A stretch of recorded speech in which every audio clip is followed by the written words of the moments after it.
নমস্কাৰ সকলোকে স্বাগতম জনাইছো নিমাত ষ্টাডি পইণ্ট চেনেলটোলৈ। আমি আজি এই ভিডিঅ'টোৰ মাধ্যমেৰে দশম শ্ৰেণীৰ অসমীয়া পাঠ্যপুথিৰ প্ৰথম অধ্যায় বৰগীত শীৰ্ষক পাঠটোৰ সকলো কমন প্ৰশ্নোত্তৰ আলোচনা কৰিম। প্ৰশ্নোত্তৰসমূহ ভালকৈ আয়ত্ত কৰিবলৈ তোমালোকে ভিডিঅ'টোৰ শেষলৈকে চাবা।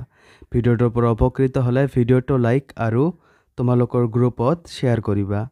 চেনেলটো যদি ছাবস্ক্ৰাইব কৰা নাই তেন্তে দৰকাৰী আৰু তথ্য সমৃদ্ধ ভিডিঅ' নটিফিকেশ্যন পাবলৈ চেনেলটো ছাবস্ক্ৰাইব কৰি লোৱা। বলা তেন্তে বেছি পলম নকৰি প্ৰশ্নোত্তৰসমূহ আলোচনা কৰোঁ। কুৱেশ্যন নম্বৰ 1, চমুকৈ উত্তৰ দিয়া। ক, নেৰিবা বান্ধৱ মোক জীৱনে মৰণে। কবিয়ে জীৱনে মৰণে নেৰিবৰ বাবে কাক অনুৰোধ কৰিছে? উত্তৰ, কবিয়ে জীৱনে মৰণে নিজকে অৰ্থাৎ হৰিৰ দাসক নেৰিবলৈ হৰিক অনুৰোধ কৰিছে। খ, সনক সনন্দ যোগী যাহকো ধ্যায় সনক সনন্দ আদি যোগীসকলে কাক ধ্যান কৰে বুলি কৈছে? উত্তৰ, সনক সনন্দ আদি যোগীসকলে হৰিক ধ্যান কৰে বুলি কবিয়ে কৈছে। গ, কবি কিহত আতুৰ হোৱা বুলি কৈছে? উত্তৰ, কবিয়ে সাংসাৰিক মায়ামোহ বিষয় বাসনাত আতুৰ হোৱা বুলি কৈছে। ঘ, বৰগীতটি কোনে ৰচনা কৰা? এইটো প্ৰশ্ন HSLC 2022 বৰ্ষৰ ফাইনেল এক্সামত আহিছিল। উত্তৰ, বৰগীতটি মহাপুৰুষ মাধৱদেৱে ৰচনা কৰা। ঙ, বৰগীতটি কি ৰাগত বন্ধা? উত্তৰ, বৰগীতটি বসন্ত ৰাগত বন্ধা। প্ৰথম চ, তোমাৰ পাঠ্যপুথিৰ অন্তৰ্গত বৰগীতটিত কবিয়ে বান্ধৱ বুলি কাক সম্বোধন কৰিছে? এইটো প্ৰশ্ন HSLC 2020 বৰ্ষৰ ফাইনেল এক্সামত আহিছিল। উত্তৰ, কবিয়ে বান্ধৱ বুলি হৰিক সম্বোধন কৰিছে। দ্বিতীয় চ, মৌপাশ মানে কি? এইটো প্ৰশ্ন HSLC 2023 বৰ্ষৰ ফাইনেল এক্সামত আহিছিল। উত্তৰ, মৌপাশ মানে হ'ল মায়াৰ বান্ধন। কুৱেশ্যন নম্বৰ 2, বৰগীত কবিতাটিৰ মূলভাৱ লিখা। এইটো প্ৰশ্ন HSLC 2022 বৰ্ষৰ ফাইনেল এক্সামত আহিছিল। উত্তৰ, হৰিয়ে হৈছে এই জগতৰ একমাত্ৰ ঈশ্বৰ, তেওঁৰ মহিমা অপাৰ। হৰিৰ মাহাত্ম্যৰ বিষয়ে সাধাৰণ মানুহৰ জনাৰ কোনো উপায় নাই। যোগী মহাযোগীসকলে ধ্যান কৰিও হৰিৰ মাহাত্ম্যৰ বিষয়ে জানিব পৰা নাই। সেয়ে কবিয়ে হৰিক কিদৰে জানিব? কবি সাংসাৰিক মায়ামোহত আবদ্ধ। গতিকে কবিয়ে নিজকে অধম দাস হিচাপে ভাবি হৰিৰ চৰণত সেৱা আগবঢ়া জীৱনে মৰণে কবিক নেৰিবলৈ কবিক আৰাধনা কৰিছে। কুৱেশ্যন নম্বৰ 3, ব্যাখ্যা কৰা। ক, তোমাৰ চৰণ দুই মোৰ মহাধন ভকত জনেৰ নিজ তুমিহে জীৱন। এইটো প্ৰশ্ন HSLC 2020 বৰ্ষৰ ফাইনেল এক্সামত আহিছিল। উত্তৰ, উক্ত কবিতাভাগি আমাৰ পাঠ্যপুথি সাহিত্য সুভাষৰ অন্তৰ্গত শ্ৰী শ্ৰী মাধৱদেৱ বিৰচিত বৰগীত নামৰ কবিতাটিৰ পৰা তুলি দিয়া হৈছে। ভকতসকলে বিষয় বাসনাৰ পৰা উদ্ধাৰ হোৱাৰ একমাত্ৰ উপায় হৰিৰ চৰণত শৰণ লোৱাৰ মৰ্ম কথা উক্ত কবিতাভাগিত কবিয়ে প্ৰকাশ কৰিছে।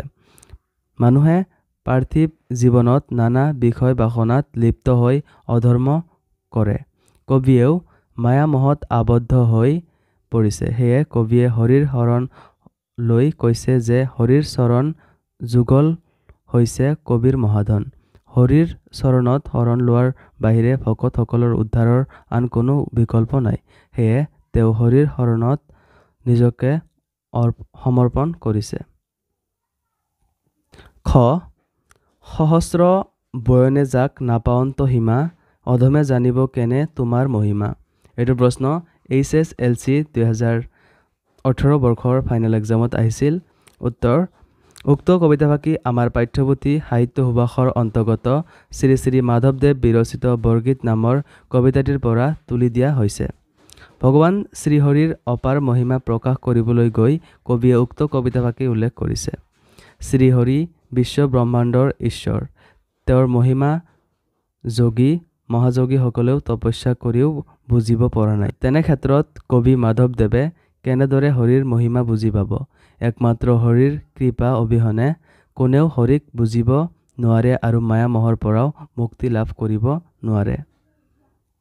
গ, আতুৰ ভৈলহ হৰি বিষয় বিকলে কৰিও উদ্ধাৰ মোক চৰণ কমলে এইটো প্ৰশ্ন HSLC 2022 বৰ্ষৰ ফাইনেল এক্সামত আহিছিল উত্তৰ উক্ত কবিতাভাকি আমাৰ পাঠ্যপুথি সাহিত্য সুভাষৰ অন্তৰ্গত শ্ৰী শ্ৰী মাধৱদেৱ বিৰচিত বৰগীত নামৰ কবিতাটিৰ পৰা তুলি দিয়া হৈছে উক্ত কবিতাভাকিৰ মাজেদি কবিয়ে মায়ামোহৰ পৰা উদ্ধাৰ হ'বলৈ হৰিক কাকতি মিনতি কৰি আৰাধনা কৰিছে সকলো জীৱৰ সৃষ্টিকৰ্তা হৈছে শ্ৰীহৰি হৰিক আৰাধনা কৰাই হৈছে সকলো জীৱৰ প্ৰধান কৰ্তব্য কিন্তু মানুহে এই পাৰ্থিৱ জগতৰ মায়ামোহত আবদ্ধ হৈ হৰিক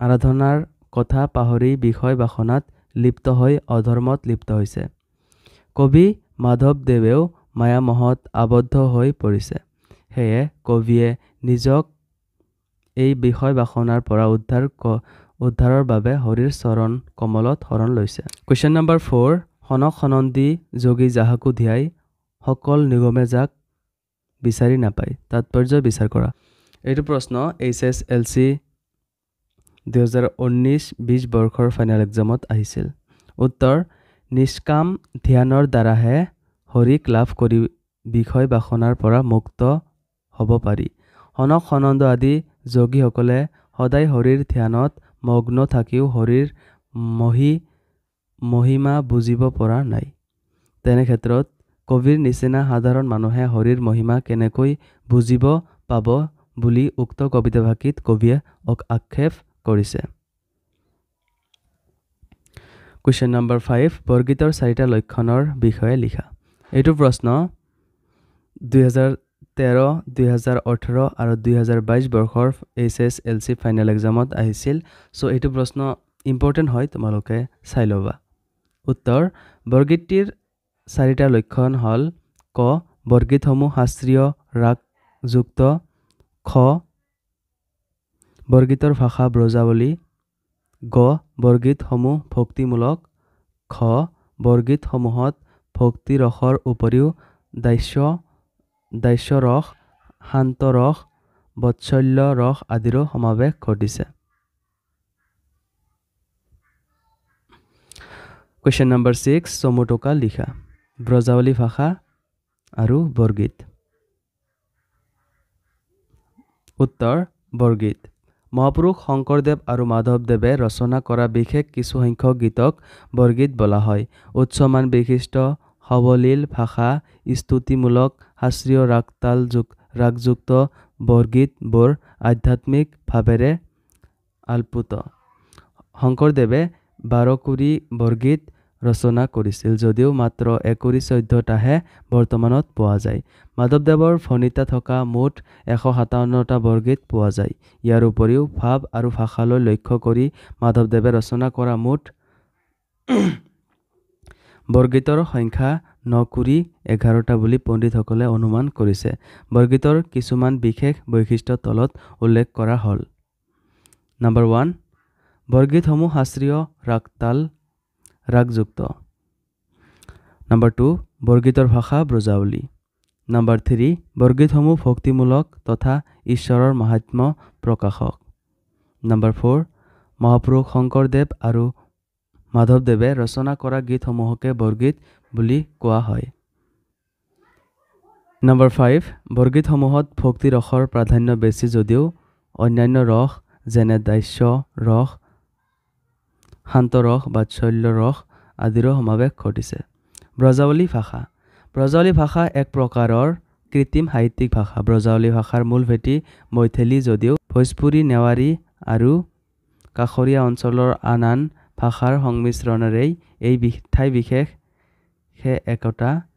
বিশেষে একোটা স্বতন্ত্ৰ ৰূপ লাভ কৰে এই ভাষা শক্তিশালী আৰু স্বৰধ্বনিৰ প্ৰয়োগ অধিকভাৱে শ্ৰুতিমধুৰ মহাপুৰুষ শ্ৰীমন্ত শংকৰদেৱৰ সৰভাগ ৰচনাত ব্ৰজাৱলী ভাষা ব্যৱহাৰ কৰিছে সো মৰমৰ বন্ধু বান্ধৱীসকল আজিলৈ এইখিনিয়ে আশা কৰোঁ এই ভিডিঅ'টো তোমালোকক সহায় কৰিছে যদি ভিডিঅ'টো ভাল লাগিছে তেন্তে এই ভিডিঅ'টো তোমাৰ বন্ধুবৰ্গৰ সৈতে শ্বেয়াৰ কৰি দিবা চেনেলটো যদি এতিয়ালৈকে ছাবস্ক্ৰাইব কৰা নাই তেন্তে প্লিজ চেনেলটো ছাবস্ক্ৰাইব কৰি দিবা ধন্যবাদ